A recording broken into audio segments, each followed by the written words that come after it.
help me welcome our first member of the panel, the President and Managing Director of SAP Canada, Mark Aboud. It's like you're coming out on Letterman or something. There we go. Have a seat, Mark. The President and CEO of ING Direct Canada, Peter Aceto. Welcome, Peter. Thank you, Ron. The Chief Innovation Officer for Deloitte Canada, Terry Stuart. Welcome. Good to see you. And finally, the President of Ceridian Canada, Dave MacKay. Dave, come on out. There we are. Welcome, sir. How's everybody doing? Excellent. Fantastic. Very nice, very nice. I must warn you that these people will be tweeting throughout the entire conversation. You will be directly quoted. Mark, maybe you can just give us a start. If you can give a little personal background and a little bit about the organization. So how long do I have? You have about 35 seconds. 35 seconds. Okay, go. So I'm a Western grad, computer science. All right. Oh. Got some nice people here. Great, you've started that now. That's right. Any software developers here? Okay, not too many. Just me and one other person. Started my career as a software developer.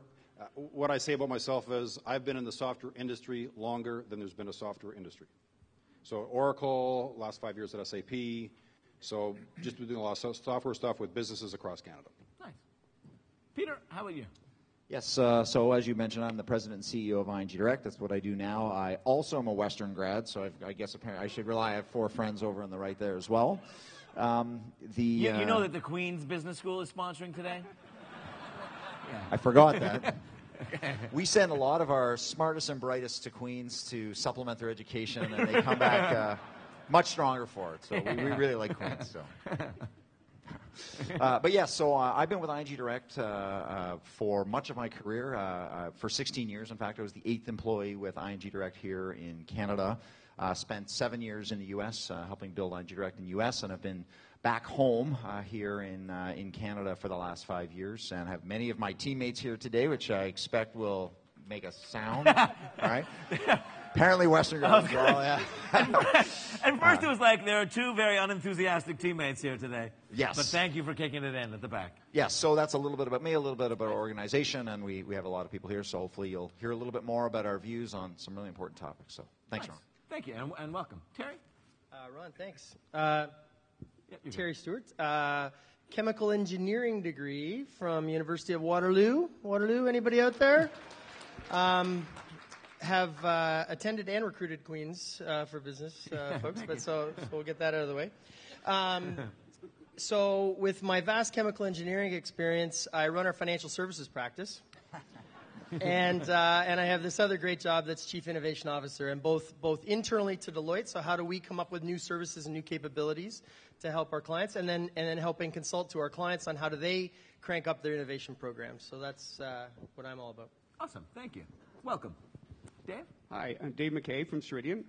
I've been with Ceridian for about 10 years now. I actually started Ceridian Canada when we did transactions with CIBC and Toronto Dominion. My background is a little bit different. I'm out of the defense industry, and I've gone from defense industry to human capital management. It doesn't make a lot of sense, but it's been an incredible journey for us as we've gone forward to create this company that's just got an amazing culture in Canada. So I'm very, very proud to be here. Nice. Is it run military style? It's absolutely run military style. Very nice. Now, I mean, I really want to kick off with a really broad question, given some of the conversation we've had this morning. But Dave, you know, what's the difference between, this is the art of management, what's the difference between managing and leading to you? For me, management is a function of what you do. Leadership is a function of what you are. So what we try to enable in our company is allowing everybody in the organization to lead. Leadership's not a role, which I think we probably heard today. Yep. So great examples that we have is we have a very decentralized organization. We have 10 offices across Canada, 1,500 people. So we need leadership in these local locations. We have people that are just stand up to the cause that they believe in. So whether it's corporate social responsibility, whether it's United Way, whether it's the environment, sustainability. So what we do is we allow people to lead. So I think from a leadership standpoint, the most important thing is to get out of the way when you can, although recognizing there's a fine line between empowerment and abandonment, so giving them the support at the same time. Yeah. But, Peter, I mean, allow me to play the skeptic here. If everyone's leading, then is anyone following? You know, like, is this asking a lot from organizations to, I mean, it sounds great on paper, but in the reality of day-to-day business, who's getting stuff done? Yeah, well, I particularly like the way you articulated, because certainly at ING Direct, and certainly my philosophy is that leaders, it's not about managing people necessarily. So the way we view leadership in our organization is we have 1,100 employees, and they are all leaders, whether they're leading others, whether they're leading functions, whether they're leading themselves. I mean, they all have an obligation to themselves and their families and their teams to be leaders in terms of coming to work on time, taking initiative, taking the empowerment we give them and using it, you know, in a powerful way. Our leadership style to enable that is, you know, we do understand or have a view about what our why is and our strategy, and we give as much information as we can to our employees. So whatever leader they are, they can make the most of that every single day. So I do understand, you know, your concern, but I think as we go a little bit later in this chat, I certainly hope so. The definition of leadership, I think, is changing an awful lot as our businesses change and the world changes. So. Yeah, Mark, how do you think it's changing? What's the definition? Well, let me start off by saying I took the executive business school at Queen's for 3 weeks. It was awesome. I highly recommend it. Thank you very much for that plug. Yeah. You know, what I would say is you don't have to be a leader to lead. Everybody can lead. Everybody should lead. So the leader of the group isn't necessarily leading everything. So leadership is something we all can do. But the way I look at it at SAP is leadership, a leader is trying something new. And what I tell my team is when you're trying something new, there's no instruction manual to tell you how to get there. There's no 10 steps to success. So you have to have some courage. You have to take some risk. I think leadership embodies that courage and that risk to try something new. Management is the necessity to actually get things executed. Yep. Right? And so you have, like, there's no point in having a good idea if you don't execute it. It's just another good idea in the scrap heap of other good ideas that never got executed. Yeah. So the management function is critical, and they're integrated with leadership, but it's that whole idea of trying something new that really sticks out with me. Terry, do you personally segment your time in a way like, okay, I'm going to manage Monday, Tuesday, Thursday, and I'm going to lead on the other days? How do you break that down for your own personal schedule? It's a great question. I don't articulate it explicitly that way, but I do have buckets that I go through in terms of, you know, what I call GSD time, or get shit done time, which is managing and getting some of the. You could tweet that out. Yeah. That's GSD, get shit done time. It may be the the calmest of our vernacular today, but anyway, so getting that, but then bigger think time. So how do you actually take some pauses to reflect on what you need to do and the strategies? I think the difference between managing and leadership is managing is taking the strategies and actually executing on those strategies and making sure that they deliver the outcomes you're looking for. Leadership is actually creating the destination, figuring out the vision and driving it forward. So you have to spend time on that. On a personal basis, this summer I have a couple kids that are heading off to milestone moments. So my son started university. Won't name the university, but started the university, and my daughter just started high school, and so some special time for them. So I took 2 months off, a little mini sabbatical, spent some time with my kids, but also time to reflect and think about some of our strategies at Deloitte and some of the challenges that our clients are facing. So that think time and decompress time to get away from, you know, my BlackBerry, my iPhone, my Android, you know, all the different stuff that's hitting us. Yeah. Is that becoming increasingly difficult to do, Mark, with all the distractions and platforms? No doubt. I mean, it is, in my opinion, it's very difficult to lead when you're busy doing stuff. When you're busy, and there's a lot of stuff to do in this world, and you know, it's just too hard to figure out what you're going to do and lead a team without thinking things through. Otherwise, you know, off in a direction that sounds like a good idea, but maybe it isn't because you haven't thought it through. So I think, you know, to Simon's comment earlier, there's a responsibility in leadership too, and what I think is the responsibility to think things through. So you can align people know what they're going to do, you know what you're going to do, and you all throw in, you take a risk, and you do it. Right.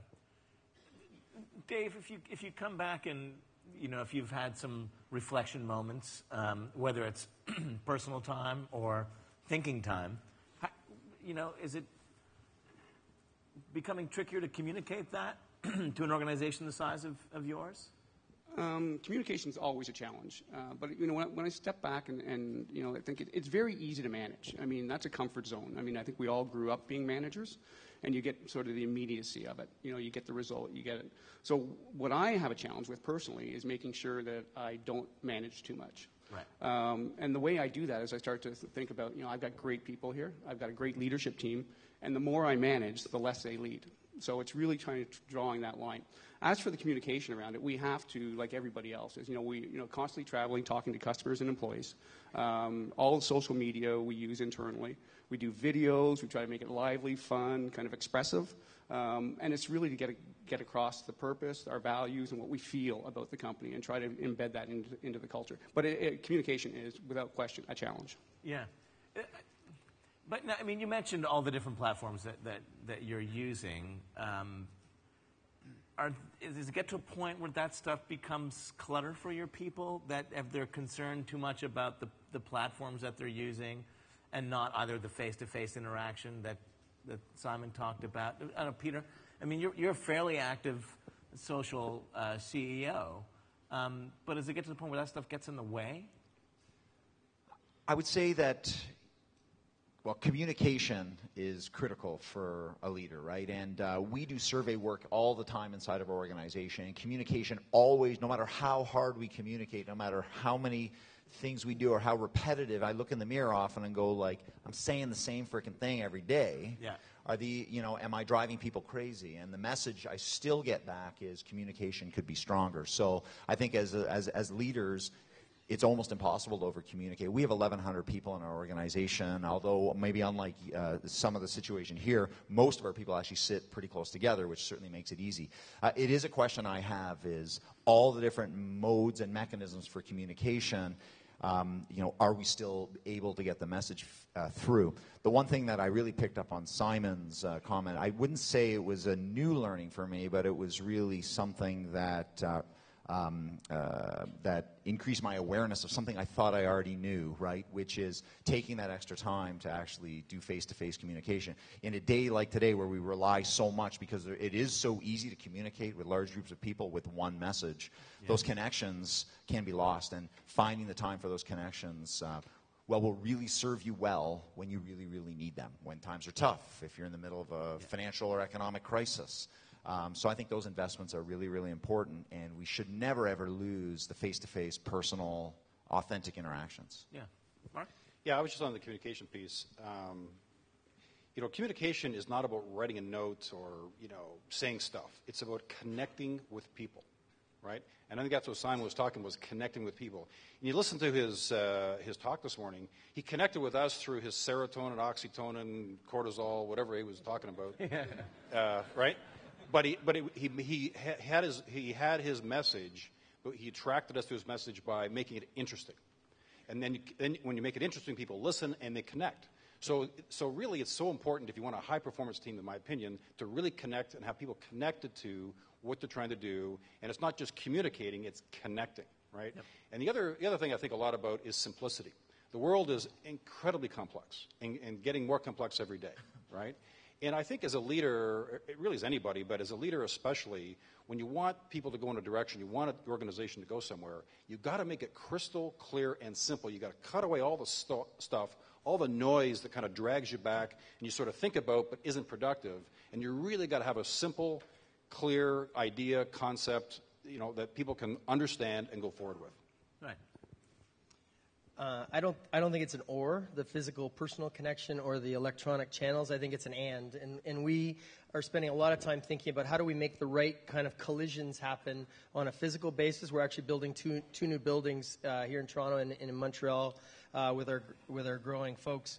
And they're being designed to create collisions. So the way you come into the buildings, the way you go to the meeting rooms, the way you go to our innovation zone and our spaces will force different groups to interact with one another and see people in the hall. So the classical water cooler conversation, but that does not take the place of our internal social media platform. So we're moving aggressively from email and classical communication to social media. So in ourselves, we've leveraged Yammer on a global basis. So we have 180,000 people worldwide. How do I leverage what's going on in South Africa or Australia or Johannesburg or Amsterdam in the Netherlands, et cetera, and get those communities going. But those dialogues have to be driven on communities that make sense for our people. So it can't be about, here's just a chat line about a particular topic. It's got to be something that's relevant. We've got a group on post-digital enterprise, groups on corporate responsibility, groups on the environment, et cetera. And because they actually self-govern, it's a lot more active, a lot more dynamic. Our CEO is active on Yammer and is actually tracking what's going on, so he gets a sense of what's going on inside the company. So the two have to work in collaboration with each other, in my mind. And I would imagine that having the global CEO involved takes away that, because I imagine initially you get some eye rolls, right? Now here's another thing that senior management or the senior partners have decided we're all going to participate in. How critical is it to get the most senior person in the room to buy into that? Well, it's interesting. So when we started messing around with Yammer, we realized we needed to have the enterprise license because we have 8,000 people in Canada. We had over 2,500 that were leveraging the free license that was out there. Nobody mandated it. Nobody rolled it out as an enterprise IT solution. So we had 25+% of our group that were leveraging. So we said, let's make this formal and get an enterprise license a little bit more secure, et cetera, et cetera. So that was a grassroots movement. So our people decided this was a tool that made them more productive. Yeah. When we looked at countries around the world that had been early adopters, so our Australian practice is famous for this, their CEO is very active on Yammer, goes through and on a daily basis is looking at what are the discussions, what are the challenges. There's a nice little anecdote where Guillaume Swiggers is his name, wonderful leader. He was online and he saw a lot of discussion on an expense policy that the firm had changed. And, people were complaining and bitching and moaning about the expense policy and it wasn't fair and this and that. And he said to his talent and his HR folks, well, who is the most active and did they have some interesting things to say? So a senior consultant got called up and said, the CEO would like to see you. So those are the calls you say, okay, I guess I better answer this one, like Jack Welch calling. I guess I better answer that one. So anyway, he came in and the senior consultant articulated why was the expense policy, the new changes dumb? Why was it disadvantaging some of their staff? A very genuine conversation. And Guillaume said, you know what? We got it wrong. We're going to roll this back, and we're going to go with the original policy that we had. So listening, sensing, being able to hear it, you can get a lot of that through the person-to-person interactions, and you need to have those. But you can have a more efficient vehicle on a broader, more global basis, leveraging some of the platforms. Yeah. And I think that just kind of underscores a culture issue also, is that you need to create an environment where people feel free to be opinionated. I mean, we did the exact same thing. One of the dumbest moves I did is I eliminated, we had a fitness subsidy of $300 and decided we're going to eliminate it because it was only being taken up by about 37% of the company. I removed that. I got that same day, I got 150 emails. Right. So reinstated it right away. Yeah. Mark, what technology has changed your personal job more than any other? Wow, where do you start with that? So I would say, just at a high level, the consumer. So let's start here. A business person is a person too. Yep. Right. So I'm a consumer at home. I've got an Apple Mac Pro and I got an iPad and I got all this stuff, right? And I got all these tools that I use to manage my personal life, and they're fun and interesting. I get a great experience. Then you go to the office and the systems don't give you that same experience. Right. Right. They're like, oh well, that report I can't get to for 2 months, and people want to act in real time, both as a person and as a business person. And I think business is moving to create a consumer experience at the workplace. And I think not just to make business better, but you're not going to attract employees who they won't want to work for you if you don't have those tools. Right. So I think it's a massive wave that's coming. And there's, it's the gadgets at the front end, but it's also what are the gadgets attached to, and what can I do with that, right? So it's fine to have an app on your iPad and you play around with it, but if it's connected to your entire company and you can run your business from your iPad, that's pretty cool as a business person. So I think those are kind of converging rapidly, and I think it's great for everybody, really. It's interesting that for the first time we used to go to work because work had the better equipment, the printer, the stuff we could quietly steal from the supply cabinet, right? But now, Peter, is it is it difficult because your employees have a better, as a consumer, they have more access to wonderful technology than they do at the office, and there's this gap between those two worlds. It is difficult, and I admit we're a financial institution, but our one of our several core competencies is technology. I mean, technology is the thing that allows us to manage 2 million customers with only 1,000 employees. It's the thing that allows our customers to help themselves, as opposed to us needing to help them, among many other things. However, it is a challenge in the workplace. I personally am a bit of a technology geek. I like all the new stuff, right? Yeah. And I want to figure out how it can work in our organization. And I think we've learned. We have tried, with the leadership of some people in the room, to be a real innovative organization. I think you touched on trying new things, right? And how is it that we can incorporate these things into our life in order to make our life simple? We see technology really in one primary way, which is how can it make our customers' life simple? How can it make our employees' life simple? So when you look at technology from that perspective, it certainly creates a lot more clarity around why we use technology, why we invest in technology. It's not about cool. It's about simplicity, whether it's biometrics, whether it's the mobile phone, whatever it happens to be. So our testing and our trying for our employees and for our customers is really based around the simplification of their lives. Yep.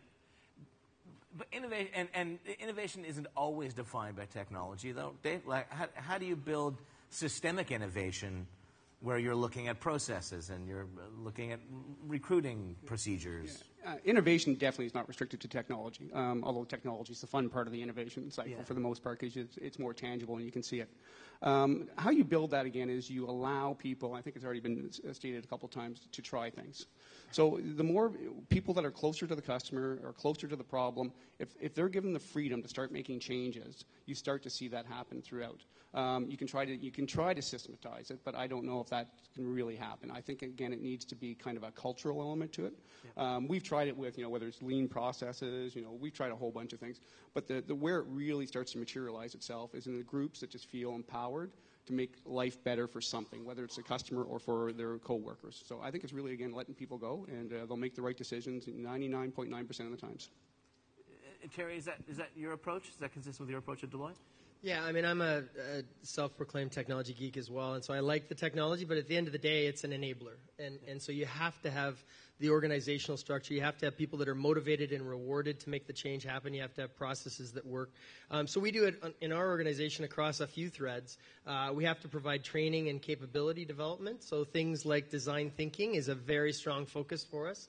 And if you haven't, focused on design thinking or you're not aware of it, go get Tim Brown's book or Roger Martin's book, read about it. It could change how you do product development. So thinking about that capability, that's not about technology. That's about how do we do a different process, go and observe people, try experiments. I think, Peter, I look at ING as a wonderful example of, trying some things differently, even out in the production environment with your clients. I remember one of the examples that you guys have told around your TFSA account and releasing it 3 months before any of your competitors to try and learn about the market and test it with your customers. So we look at all of that, but we try a few different things. We are trying new technologies and experimenting, and it's part of our trying to harness new technologies within Canada.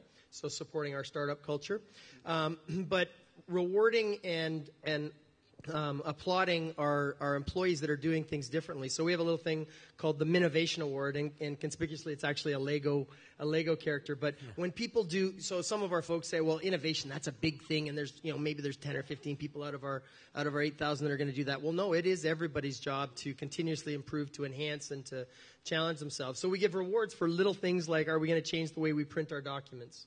Are we going to put, when we publish a thought leadership piece out in the market, are we going to put the names of the actual consultants, not the partners, but the names of the actual consultants in the back so when their mom and dad do a Google search, they find them? Right. That's a innovation. It didn't cost us any money, but it actually meant a ton to our people, right? So we award those, and then we obviously have bigger investments that we make for larger types of transformation that we want. Nice. Yeah, Mark. Yeah, just on the design thinking piece, I think it's a fascinating thing. And if you go back to Simon's talk, Simon talked about humankind as being sort of cooperative. That's how we sort of were, right? And today, we use design thinking cooperatively with our customers. So how we engage with our customers has changed. and we use design thinking as a mechanism to pull in what are you trying to do as a business, what intellectual property, capital, ideas can we bring to the table, and together as a community, we figure out what we should do together. That's a very different scenario than a few years ago where I need some software, what does it do, show me the features, okay, I like it, next customer. Now it's very collaborative, very cooperative, going really back to the roots of who we are and how we best, do things together.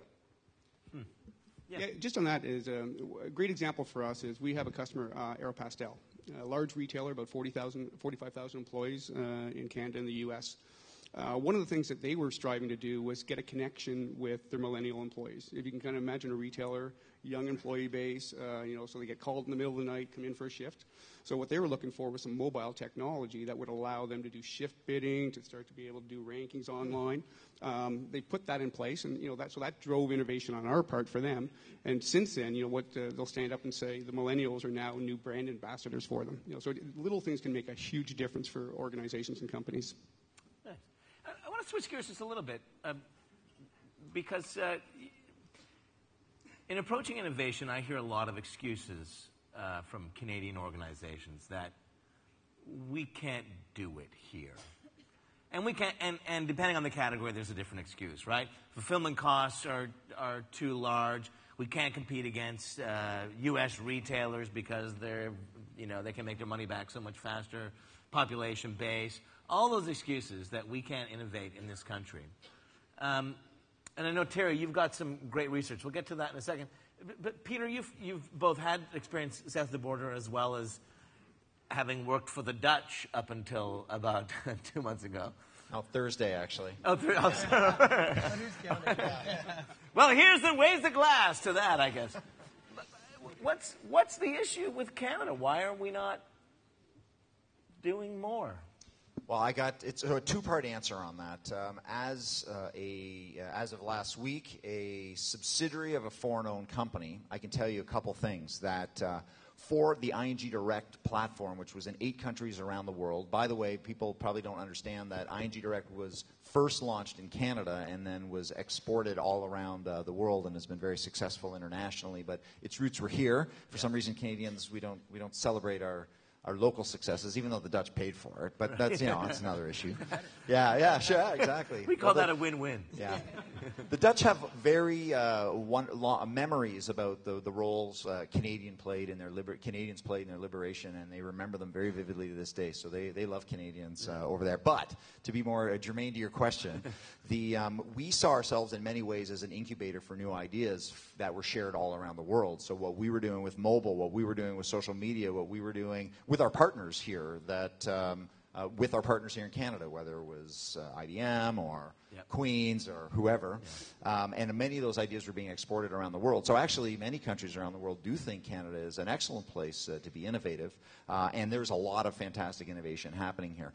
I do, though, on the other side, I'm a member of the advisory board for iCanada, which also tries to look at where Canada ranks in the overall innovation sort of standards around the world. And people who follow that know that we're falling. Every month, Canada, as a place where innovation actually happens and a place that facilitates innovation, we're actually heading backwards. Our connectivity in terms of creating, ease of highways and paths for the connectivity and data, we're falling behind other countries. I mean, there are cities all around the world who provide free Wi-Fi and unlimited access to all the citizens of towns and things along those lines. So there are some things that we're very good at and we prioritize, but there are some things that we're falling back on. So in some sense, I think there's a lot of wonderful things that are happening here. And on the other side, I think there's some things that we are falling behind on a little bit. And I think we will continue to have success. I mean, Canada's conservatism has served us well in difficult times, and I think it will serve us well in the long term. But I do think with more connectivity and facilitating innovation, why can't we have more international successes that are born and owned here in Canada? I think is a question. Mark, what's your take on that? Well, I think it's well said. And SAP Canada is also viewed as an incubator of innovations for SAP globally. And it's partly because we're just great people here, number one. And to play to the crowd. It's true, right? Yeah. But we're a size that we can move fast. if we're not in the right direction, we can move fast in another direction. Like, we don't have the scale that holds us back. So we innovate, and a lot of what we do here is transported all around the world for SAP, right? But yet, I meet with customers across Canada all the time. Our business really is helping companies become more competitive. Yep. And I watch it every day. You'll see some that move forward aggressively with some courage and take some risk. And others say, well, wait a minute now. We're going to get to that mark. It's going to take, a couple of months, couple of years, couple of decades. But the whole point is it's all about speed. Like, there's no point in being the last bird out to get the worm. The worm is gone, right? So, like, you have to move quickly. So it's what I see are companies saying, that's a good idea, I'm going to do it, but we move too slowly. That would be my one thing that I would say. If we move faster, we could climb up that productivity ranking. Like, the last one I saw, of the top 15 most productive nations in the world, Canada was 14th. And we were third, back in the 70s. Yeah. So we were there, and we've fallen every single year. And I believe it's because we don't move fast enough. Terry, I know you guys did some research on the future of Canada. Were those some of the themes that emerged from that? Yeah, it's a very disconcerting problem. So we spent about a year and change doing the Future of Canada Productivity Study, 2010-11, and we interviewed 900 people across Canada and the U.S., 450 executives on each country, large, medium, small businesses, every sector, public sector, private sector. And what was interesting is Canadian executives said, you know what, when they self-proclaimed, they said we are risk seekers. So we're risk seekers, and they scored as highly as their U.S. counterparts. That didn't ring true to us. And so we said, okay, let's go and actually dig underneath the problem and look at what is the actual behavior. So are they acting on the words that they're saying? So are they spending the right amount of money on R&D, equivalent amount? Are they buying new and innovative companies? Are they challenging the products in these spaces? And we're 15 to 20% lower on the risk index than their U.S. counterparts. The reality is we have two cohorts. So we have the people who are totally risk seekers and are every bit as competitive and world-class as their U.S. or other colleagues. And then we have the rest of the group that are really, much more thinking about, well, I haven't seen it done here. I'm going to wait for somebody else to take the ball first. Very disconcerting that this is the first time in history where the next generation is going to have a worse standard of living than we have. So I've got 2 kids. I worry about that a lot. So how do we actually change that trajectory in Canada? The first report that we did had an 8-step roadmap. It actually has to start back all the way back at K-12 education. So are we training people to be entrepreneurs? Are we training them to be creative? Are we training them to take risks? I sit on the Canadian Coalition for ICT, which is trying to change our education system so that we have more women joining technical careers, more diverse minorities joining technical careers, et cetera. And it's fundamental if we're going to change the trajectory. But the other eight elements are more important and getting talked about as well. So our R&D tax policy, our immigration policy, are we bringing talent in? Are we allowing foreign investment in? Are we doing accelerators and clusters across the country to foster innovation? We need to do a lot more on those fronts. The recent report that we released just a month ago really looks at the underlying causes and what do we need to change. So one of the interesting ahas in this is Canadians are, we're very proud to be Canadian, and we start our companies up in Ontario, and we might get around to selling to Manitoba or Alberta and so on. The companies that are the most successful, and this will sound intuitive when you hear it, but it's actually not for a lot of our CEOs, the companies that are most successful are the ones that have the highest competitive intensity, that compete in global markets. So to win, you actually have to take your product out of the country, go compete with the best in the world, and you'll do fine.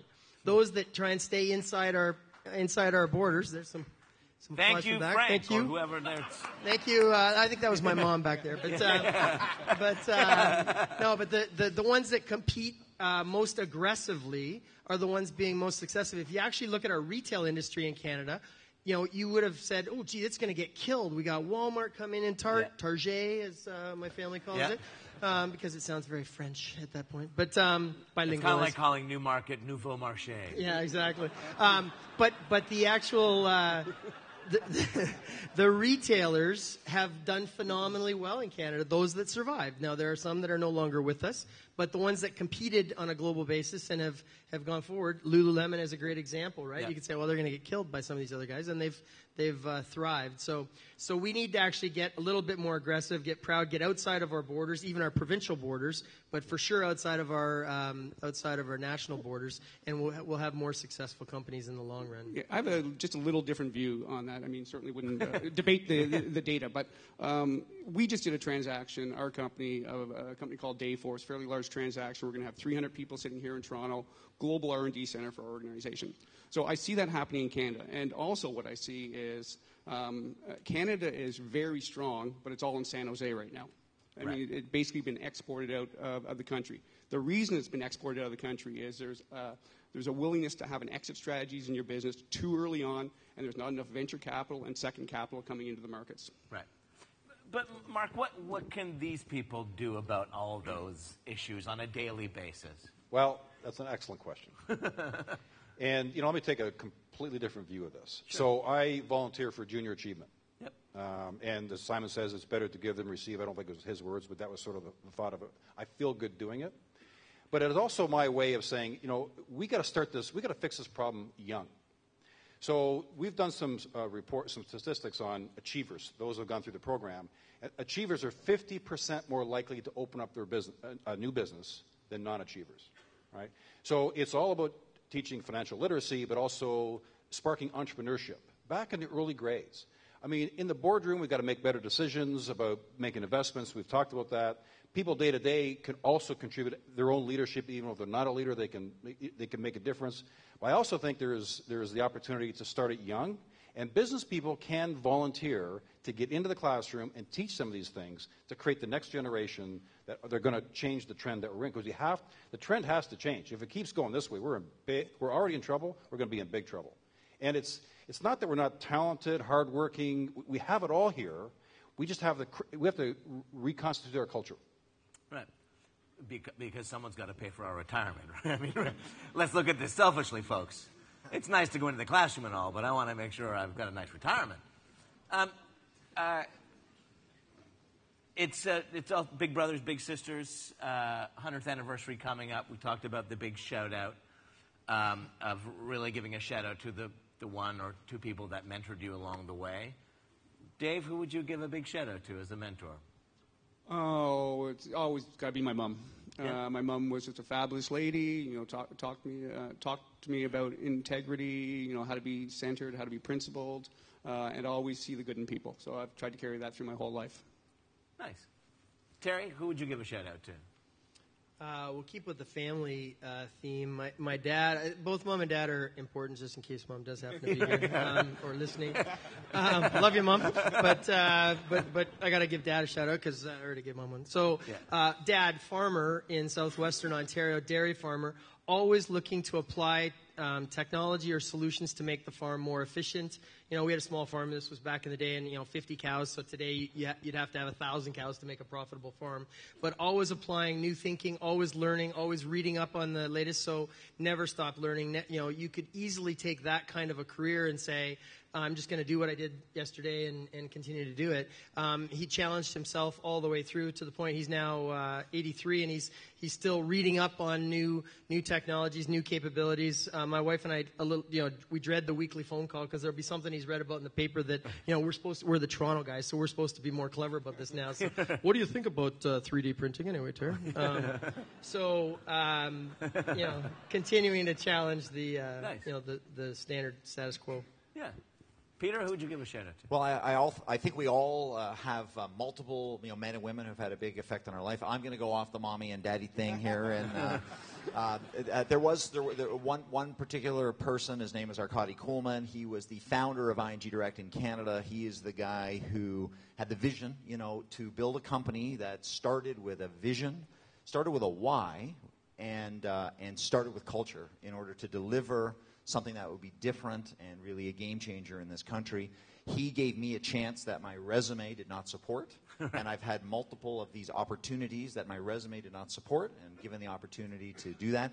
The other message he gave me that I think is worth sharing, I think the more senior you become, the more this message becomes relevant. Fairly early in my career, he taught me about authenticity, and that if you want to be a leader of people, They have to see who you really are as a person, and you have to be a bit vulnerable to them for them to realize that that you're real and you're the real deal. And I think, so that's my shout-out. Right, thank you. Mark, who would your shout-out be? Well, I would say, at different times in my life, there's been different people. But the one that kind of sticks in my mind, I thought of this person when Simon was talking, was my grade 10 English teacher, Mr. MacKay. And he said, Mark, listen, why don't you come in after school, give me an hour, a couple hours a week, and I'll teach you the English language, right?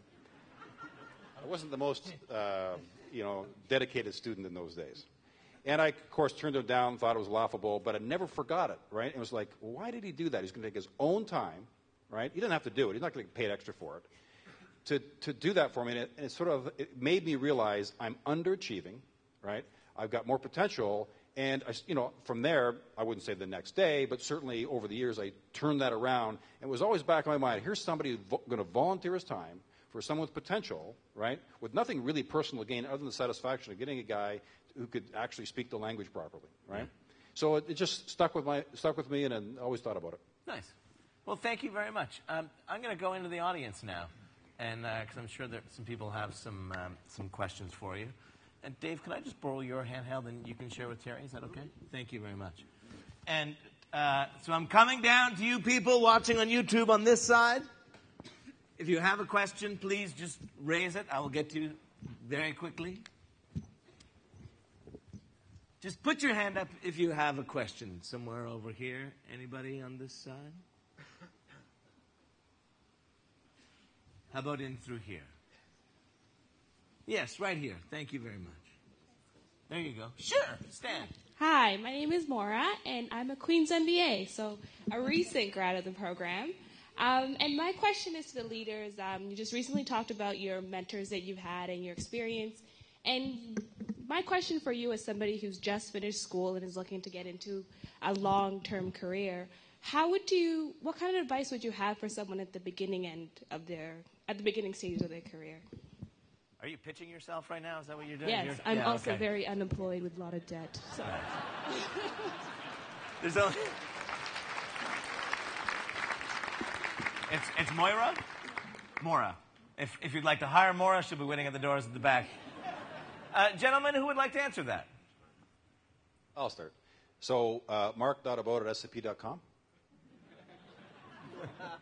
That's one way. But here's what I'd say is, get out and network. Go talk to people. Don't so much focus on a job, but go network. Just let one thing lead to another and sort of explore the opportunities and the options. There's probably a lot more options out there than you think there are. And they're not going to find you. You got to find them.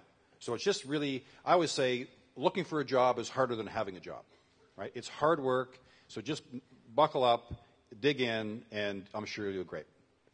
The one thing I'd like to add, just a personal experience, is when I was your age, it wasn't that long ago, I would like to think, I used to be the youngest guy in the room. I remember those days. It's not anymore.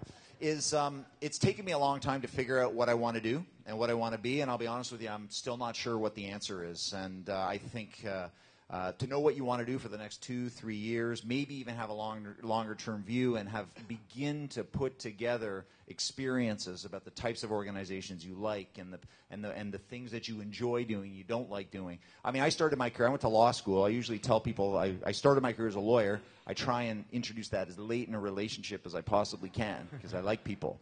And that joke works better in the U.S. than it does in Canada. We like lawyers better here. But I found when I was in law school, that's a profession of specialization, and I learned that I didn't want to specialize. Actually, I was more of a generalist, and I liked a whole bunch of areas. And why did I have to choose? So as you move through your career, you experience things you like, experiences you don't like, and I think it becomes clear as you move along who you would like to be and the types of job that you have. The biggest advice I would have, though, is this, and there's people I work with today who have had various different experiences in their life, and they've come to the view that what matters most is that the culture of the organization they work with matches their own personal culture. Their personal values and the values of the team they're about to go on. That is the thing that will predict whether you're happy, and if you're happy, you'll be successful. So I know that maybe sounds a little theoretical to you right now, but I think it'll make sense in time. Great. Yeah, I think awesome comments. I think the be exceptional at what you do, regardless of whether your job is running the spreadsheets or doing some basic customer services. Be exceptional at what you do, but be unbelievably passionate about learning. So understand what is your boss's thinking. Why are they creating certain solutions, or why are they directing you in a particular way? Understand why the customers that you serve are thinking about the problem or positive about your product or your service or upset with your product or your service. If you can both execute on what you're doing, but then be starting to think at that next level, it makes a huge difference. And then just raw positive attitude. I don't think we can understate this. The thinking about you will all have jobs that you have to do that aren't very fun, right? And so how do you actually take that, turn it around, make it a much more positive experience? People want people to work with them, for them, and with them that are positive about the journey. And so you'll get asked to do much more engaging and challenging projects as a result of that. Great. Let's move on to the next question. I'll just add to that is, I think the other thing is, you're going to have great qualifications going forward. What you need to do is, all companies are hiring in Canada. The average turnover rates are somewhere between 6 to 7% in companies in Canada. So companies are hiring. What you want to do is you want to find companies that you're going to target. Find the 5 that, whether it jazzes you up in the industry they're in, or whether it's the culture that they provide. Find those 5 and just keep targeting them, and you're going to get a job. Sorry, Dave, I can't believe I almost cut you off. This is really in your wheelhouse. This is exactly what you do. Sorry about that. Next question back here. First off, guys, thanks for being here. You guys are great. Love this conversation. As a young guy who's newly in a management position, I was wondering if you could give some insight on how I could make the most positive impact on the culture of my team. Usually it's a round of beers, I think, but there might be something a little smarter than that, plus gentlemen. Pizza, plus yeah. Culture is a hard thing to get a handle on, but it's so essential. So thinking about how do you foster the right environment, so allowing the people to have ideas that come forward, and you can still be tough in terms of managing and deciding which ideas you go forward with and you don't. Too often we manage down and we have the idea, and I'm certainly guilty of this at times, where you think you have the right answer, but instead of asking the people what their thought process is and continuing to ask why, so that they're thinking the problems through, you provide the answers because you've got more experience than them. So be open to new ideas, number one, but really ask your team, to think through the problems themselves, and they will often come to a better answer than you might have been able to predict for them. Yeah, and I think the other one, the mistake I made when I first went into management is I really wanted to overmanage and show how smart I was. So anytime somebody came up with an idea, I would always make sure that I could say, this was wrong about the idea, and here's how I'd improve it. I learned a lot that's not a good thing to do. So, when people come forward, most things are never perfect. So what I would do is just kind of let them move forward, and once they realize, positive kind of feedback, that'll start to build a healthy culture within. Great, thank you. We have a question right here. Hi, my name is Ara, and thank you so much for your insights today. It's very inspiring. My question is about vision, and you talked a lot about that today and other speakers as well. Successful companies start with a vision, and so with the leaders today, how do you make sure that everyone in the company understand the vision and feel that they're able to contribute, whether they're just, the receptionist or janitor up to the top level? Because it's one thing to engage everyone as well with a vision and when they believe in it. Well, let me take a first stab at this. Sort of interesting story that came across maybe a year ago was at the Formula One in Montreal. I don't know if Formula One fans here or not, but no, it doesn't sound like anybody. Okay. A couple of Western grads, nobody Formula One. I happened to, because we were a sponsor, I happened to have dinner with the team manager, with some customers and so on. And we talked about McLaren and their winning culture. And I said, well, can you tell me about the culture? Like, what makes it so great? He said, well, here's what I'll tell you. You could ask anybody in the company what their job is, and they'll say the same thing. You can go to the person sweeping the floors in the factory back in the UK in the middle of the night and say, what is your job? And he'll say, my job is to win races. Right? So if you think about that, the message to me is, whatever your vision is, it better be simple and compelling, and everybody should be able to identify with it. What can I do to help that cause? So you put the cause out there, you make it simple enough, people will figure out what they can do to help win races. I'll just give you another concrete example, which is our organization, which our why or our vision, however it is that whatever word you'd like to use, is we're in financial services, right? We actually can really help people. The why that 1,100 of our employees can articulate is pretty simple, right? We help Canadians live better lives, and by changing the way they talk about money, by helping them feel comfortable about talking about money, we can be a facilitator in changing their lives. And that affects the people in our mailroom. That affects the people who talk to our customers on the telephone. It actually drives, when we make decisions, when I make decisions, or we make decisions as a team, it drives all the other people in the organization to challenge that and say, well, is it really contributing to our why? So simplicity, but also something that really allows people and unites people around a common cause. And if you're helping people, even back to Simon's comments earlier today, it makes the whole organization feel good and feel good together. Yeah, I think Simon's other book, Start With Why, is really essential in terms of how do you get the passion and the focus for the vision.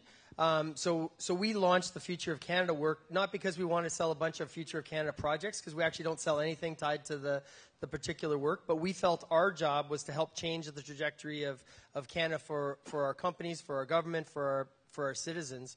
And so it was something that we rallied the firm around. But then translating that down to what does it mean to the people, one of the things you can do, visions can be, very big and grandiose, but the question is how do you translate that down to things that people can do on a daily basis? And that's where the rubber starts to hit the road. So thinking about what can I do as a middle manager to change that? How do I help our startups? How do I actually change the productivity of my company? Those are some of the things that we're starting to do internally as well as with our clients. Yeah, I remember, Peter, you may remember this, that I was with you, with your organization, and it was when you had talked about the possibility of an ING Direct credit card. And literally somebody from the call center put up his hand and questioned Peter on it and said, how does this help Canadians save money? And I was so impressed that all the way down to the call center, that this person clearly knew what the why of the organization was. Now, he was fired on the spot. But it's not true, no, Ron. I'm kidding. You were fired on the spot. I'm kidding. We have a question right back here. Yeah. We just saw how in the U.S., the election, they were saying very tight, very tight, very tight. And all of a sudden it went that way, like all the way that way. Now, in Canada, and we just talked about conservatism and how we were so slow. I saw this news or read this news. Big companies have a lot of money. We don't want to spend it. Why is that? Do you think the media is guiding us, or what's going on? Thank you. Let's just have one person respond to that. Or none of you. Everybody's just Terry, jumping in on this one, eh? Yeah. The media helps with the challenge, but I think it's really about the DNA of our culture, and if we could only instill a little bit of I'll call it the traditional hockey as opposed to the current hockey culture, but the winning, the Canada must win, we must compete, and we must win on the global stage. If we can take that culture and that capability and build it into our businesses where we want to dominate, we want to be the best in the world, we have a very significant proportion of our entrepreneurial community that is geared toward what we call lifestyle companies. So there are something like 40% of the companies that are wanting to be the best in the world, globally dominant, etc., and 58% that are actually lifestyle companies. I want to make enough money to be really comfortable to buy my cottage in Muskoka or my ski spot out in Whistler, and that's kind of the deal. And so we have to change that to where they want to build thriving companies in the long run, and that's why we think it starts all the way back at K-12 education. And it's not about greed is good or any of those kind of Gordon Gekko-ish kind of sentiments, but it is about building vibrant companies that are going to be successful for the long run, and changing a culture, particularly a country culture, is a very daunting task, and that's why we're spending a lot of time with provincial governments, Deputy Prime Minister's Office, Privy Council, et cetera, because we think there's a government role to play in this. an academia role to play in this, but more fundamentally a business role. It's no longer, we can't be blaming the government for the policies, and so we have to actually be taking ownership, and that's why we're trying to go CEO to CEO across the country to change the trajectory. Nice, thank you. Right here. I think I might be turning the discussion a little bit backwards here. Do you have any thoughts on what to do when you're in a company or an organization where the upper leadership is weak or unfocused, and how to lead from below? Yeah, I believe, to be honest. It's almost impossible to change the culture of an organization if the leadership is running amok. If they don't have any capabilities, if they don't have any self-awareness, they're not going to change it themselves. So to be honest, if I were you, I would just get out.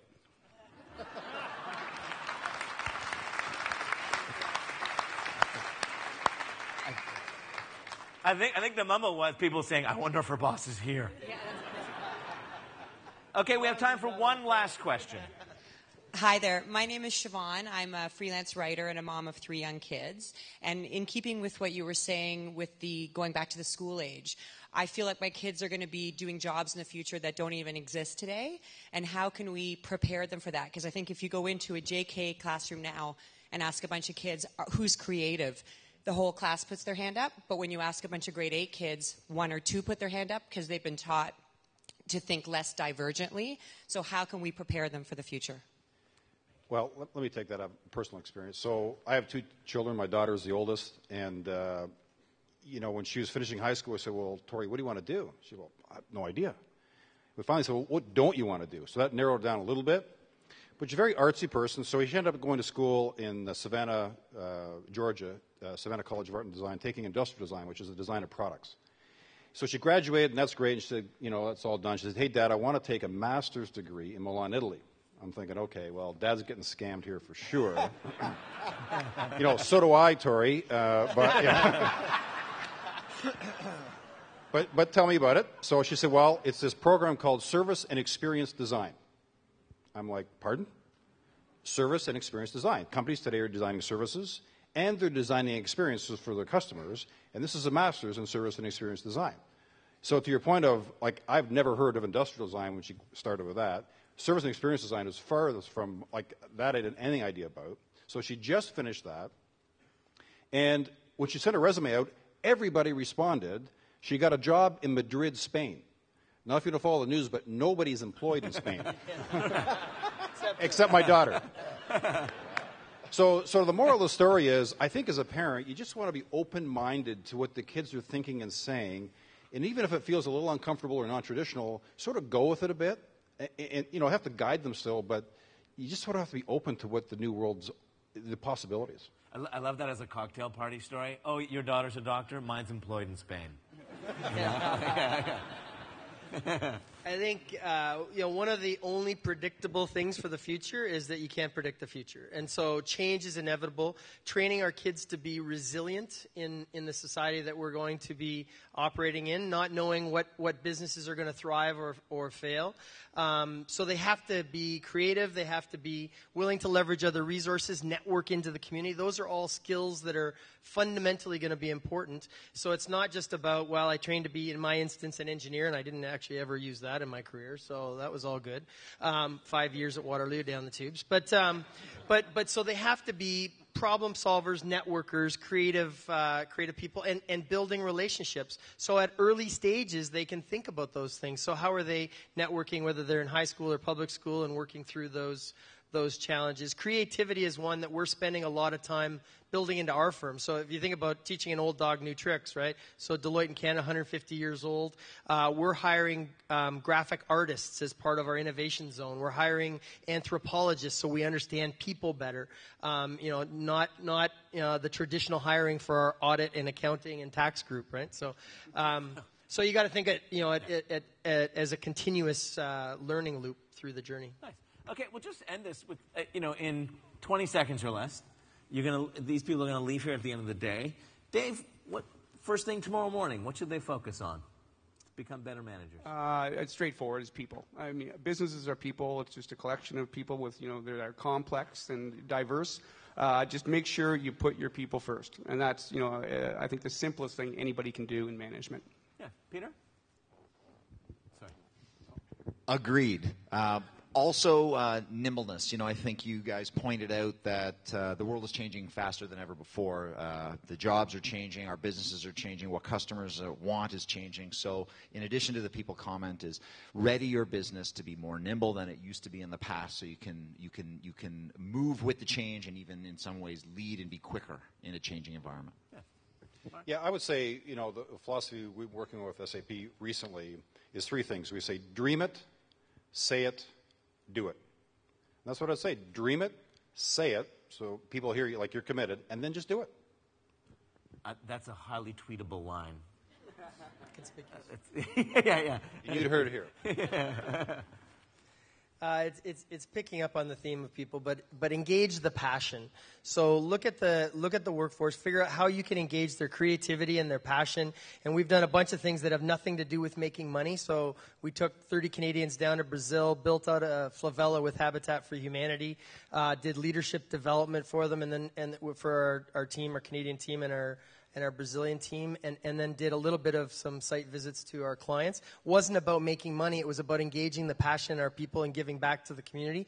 If you do that and you're competent and proficient and world-class at the jobs you have, you will win the hearts and minds of the talent. And it is a war on talent, and as some people say, it's over, and talent's won, right? So we have to go and figure out the new game to make ourselves attractive to those wonderful professionals. Nice. Well, thank you all very much. This has been quite a conversation, and we haven't done this before at any of the Art of events, but we'll see from the Twitter stream. I couldn't have asked for people that would have wanted on this panel more. So thank you very much. A big hand for a panel, everyone. Thank you very much. Thanks.